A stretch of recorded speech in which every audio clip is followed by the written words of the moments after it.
কৃষি বিষয়ে অনেক অ্যাপস বর্তমানে আছে, নেটে ঢুকলে অনেক একটা সুযোগ আছে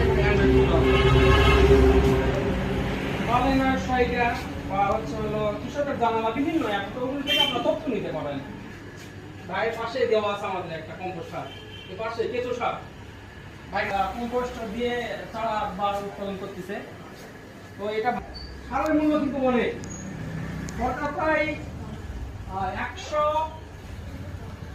110 টাকা দিয়ে করাই দিচ্ছে যে আপনারা ফসল চাষ করেন, সরকার ওখানে ভর্তুকি দিচ্ছে। কিন্তু আমাদের যদি সরকার ভর্তুকি না দেয় তাহলে কিন্তু ওই 110 টাকা বা 105 টাকা দিয়ে কিন্তু টাকা কিনতে হবে। আমাদের বলতে যায় যে বেশি সার দেওয়ার দরকার নেই। আবার আর কাজ মাটি পরীক্ষা করার আগে কিন্তু নমুনা সংরক্ষণ করা লাগে। আমাদের যদি 1 বিঘা জমি হয় ওই জায়গায় 9টা স্থান আমরা সিলেকশন করি, 9টা স্থান। এই 9টা স্থান থেকে আমরা মাটি সার দেই, সঙ্গে সঙ্গে কিন্তু নেওয়া যাবে না। একটা ফসল